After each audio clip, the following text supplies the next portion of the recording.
This is the CMU EDUcast, all about issues and new ideas in education in Thailand. I'm Chris Mangum. Today, alles über Bildung in Thailand und Deutschland, or on education in Thailand and Germany. Joining us in our studio today is Dr.Pakdeekul Ratana, Assistant Professor of Social Studies and Education at Chiang Mai University's Faculty of Education. Welcome to our podcast. How are you today? I'm good. Everything's okay, except plenty of work for nowadays, and for online class, it's not easy for me as well. So all the professors, all the agents here are teaching online. Online, yes. And I must say, I'm doing the same, and it's not my favorite thing in the world. The students seem to really want to meet in person. Yes. But we have to follow the regulations. Yes. You have a very special experience in your life of having been raised in Thailand and then going to Europe for your graduate education. Yes. And that seems to be a very wonderful gift in your life.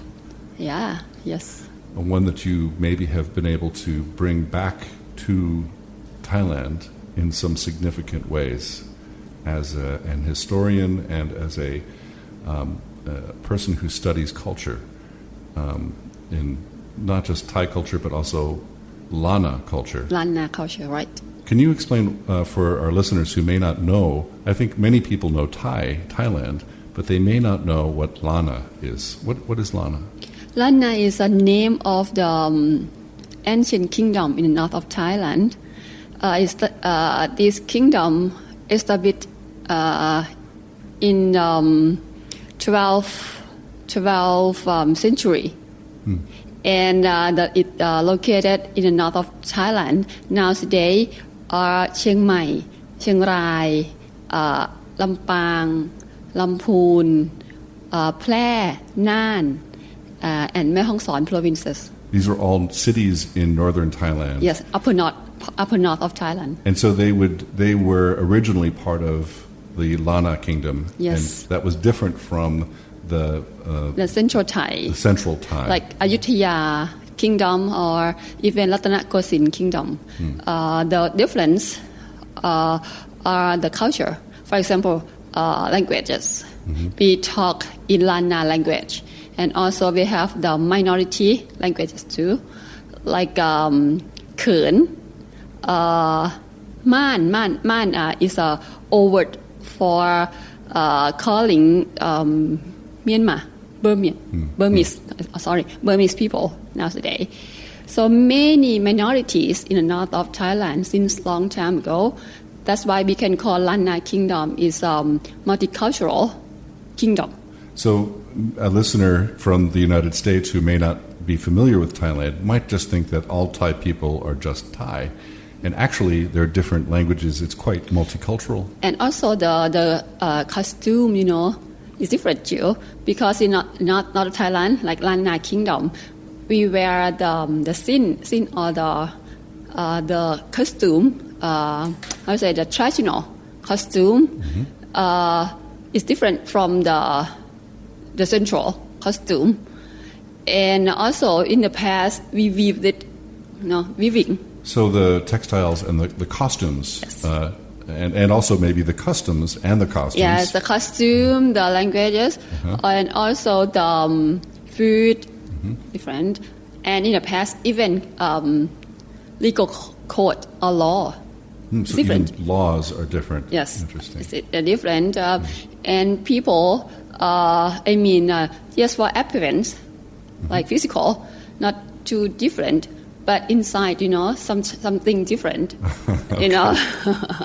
So on the outside they look the same, but yes. On the inside they're... Like in Europe, people seem similar. But anyway, something different too. Ah, okay.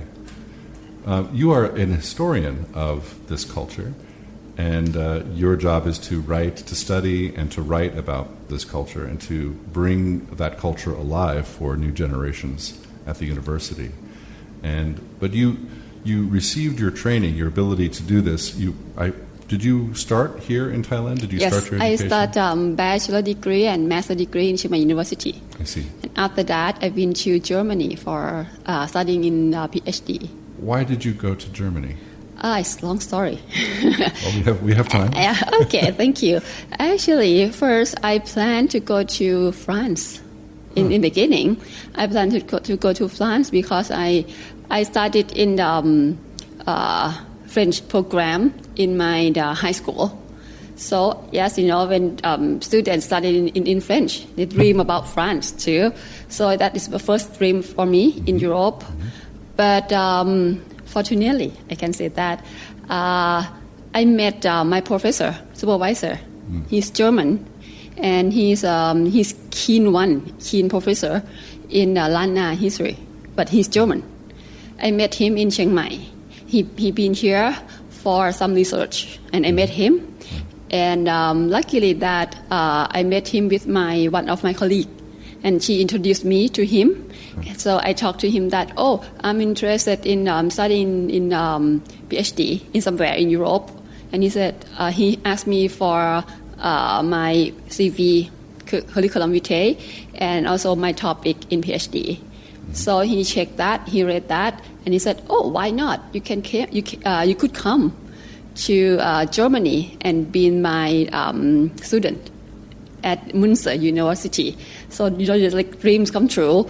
So your life changed in that one meeting of that yes, one just person. one meeting. Yeah, lucky that because I prepared my proposal before that. Because I knew that it's not easy to go to Europe and also to study there without any planning. So I prepared myself for that, and my interest is Lana history and also gender studies too. And I proposed my proposal to him and show him that what is my interest. And lucky that at that time he interested in that topic too.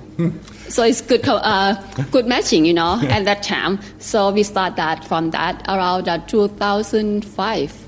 2005. Yeah. And this is a time when gender studies and cultural studies were beginning to really take hold in the world academic in the academy. You had major voices in feminism and also in culture. Not really. Actually, for feminism and gender study, in my opinion, is not the same. It's similar.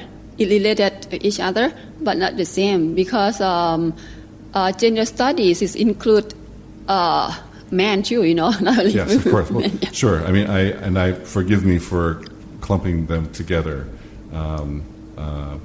And my interest is in gender studies in the past too, because in my dissertation is in PhD is social strategies in creating roles for women in Lana and in Lansang. Lansang is Long Pha Bang, now say in Lao PDR. Yes. From the 13th to the 19th centuries.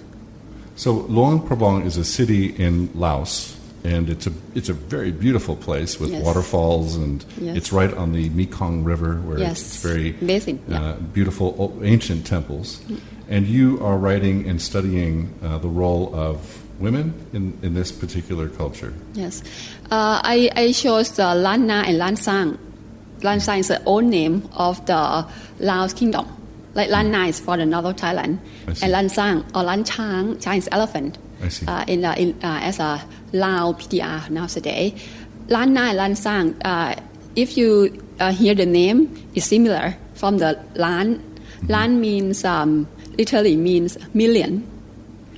For Lana means, Lan means million, and Na means rice fields.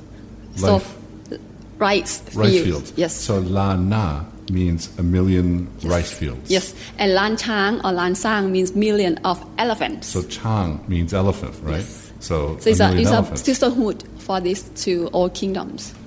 And there are a lot of elephants live in the forest and the jungle around here. There are a lot of wild elephants. And yes, so from the name. Yes. Yeah. Huh.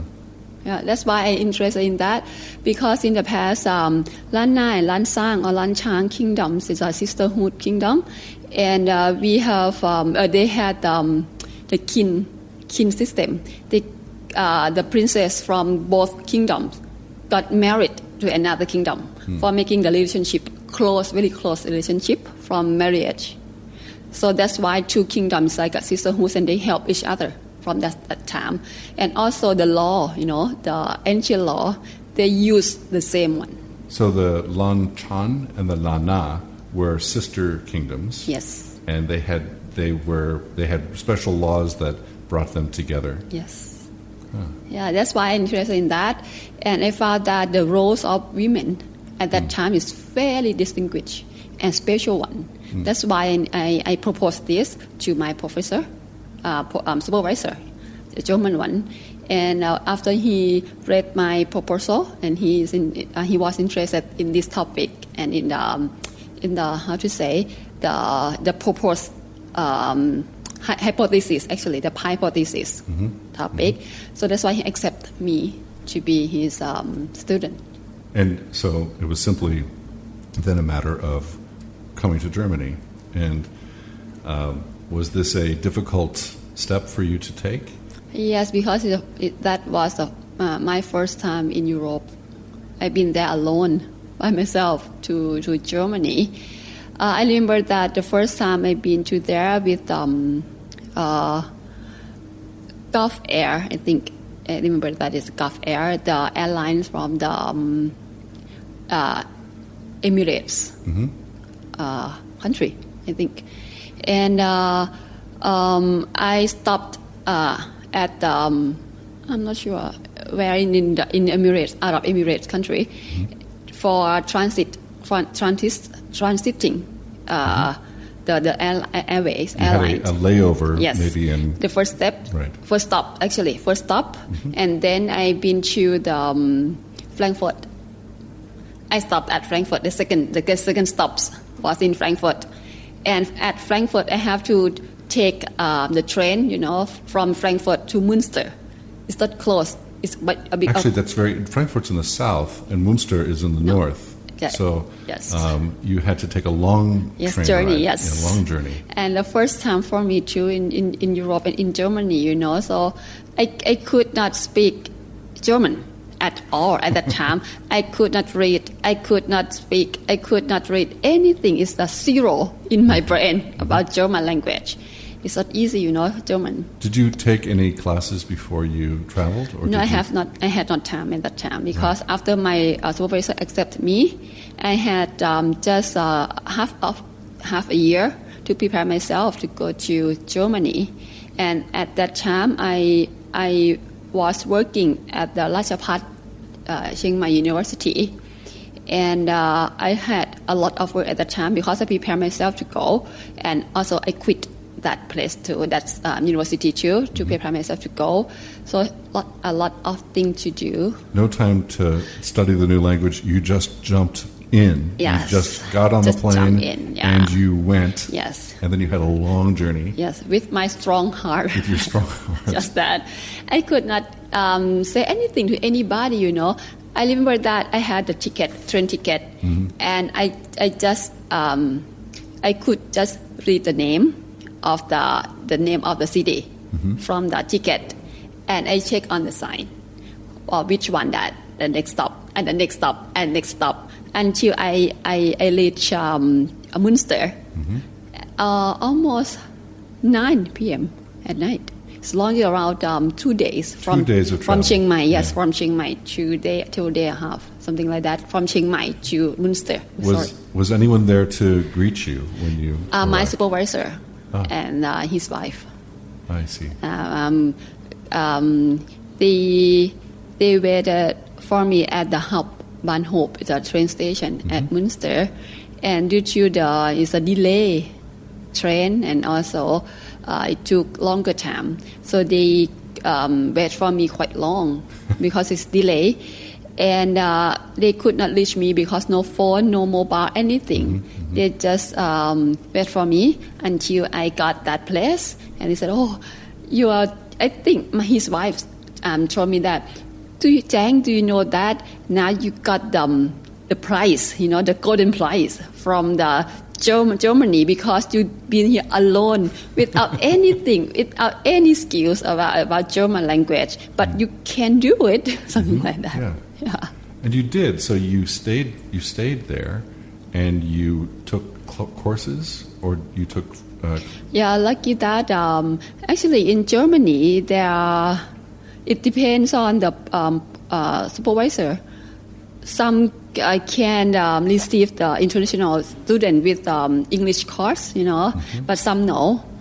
But my supervisor he can accept that for the international and use English language in the course, like international course, something like that. So that's why I decided I could design my made decision to go there without any German language in my brain. I started with international course in English. There, the course mixed between German and English, but most of the courses were English. Did you have English before you when you were before you left for Germany? Did you have any English at that point? Yes. You spoke English. Yes. Not very well, but I can communicate with English. It's better than Germany. But that was a bridge language for you to be able to do what you did. Yep. I see. Yeah. I see. That's why. And I remember that in 2006 in German education, there is like a transformation something too. I remember that in the first semester, something changed in the German education. Before German education, for the bachelor degree, they took 6 years for that because it includes bachelor and master. Bachelor 4 years and master 2 years. So it includes everything like a medical study, for 6 years. And for the 2006 is the first year to change that. They changed to be bachelor for 4 years and master for 2 years because of the finance reason. I've heard someone said that if they separate it like that, it means that they can take more money from education. So capitalism at work in the education system. And I remember that one day I've been to the Chalos. Chalos means the main building of the university, and I met the mob. The students made a strike. Oh, yes. Because they have to pay more for the education fee at that time. Was your education subsidized? Before, yes. I see. So it's lower subsidized. Higher subsidized before. But from 2006, the government reduced the subsidies. And that's why the university have to, increase more the fee for all students, both international and also the local student too. It's not too expensive compared to England or US, but students say that, why the education change to be the capitalism like this, And this is now the story of education in the world. I know that my alma mater, Columbia University, we charge $1,500 per credit hour. So doing a doctorate, which is about 100 hours, 90 hours, costs $500,000. So when you throw in everything else, your living expenses, it's expensive. This is a big contrast to Thailand. This must have been a surprise to you, or was it surprising to you? To what? That suddenly in the West, education is so expensive. Is it also expensive in Thailand? Yes, for me, for my experience, I found that for PhD level, the cost of the education in Thailand is more expensive than in Germany. So the relative cost in Thailand it's more expensive relatively in Thailand than it is in Germany. And this is now true largely for people who are studying in the humanities. And people who study in the sciences often have their degree programs underwritten by grants and federal aid or government aid. So those degrees are often combined with research assistantships and other things that pay for the degree. But in the humanities, and also I think in education, it's not always the case that that's possible. So people have to spend their own money to advance their education. In this like way. Investment. Yeah, it's a You invest first and then you receive back. maybe. Yeah, maybe yes. Maybe yes. Join us again next week for part 2 of our conversation with Dr.Pakdeekul Ratana, in which she tells us more about her experience earning her PhD in Germany and details about her remarkable findings about the culture of the Lana people. I'm Chris Mangum. See you next time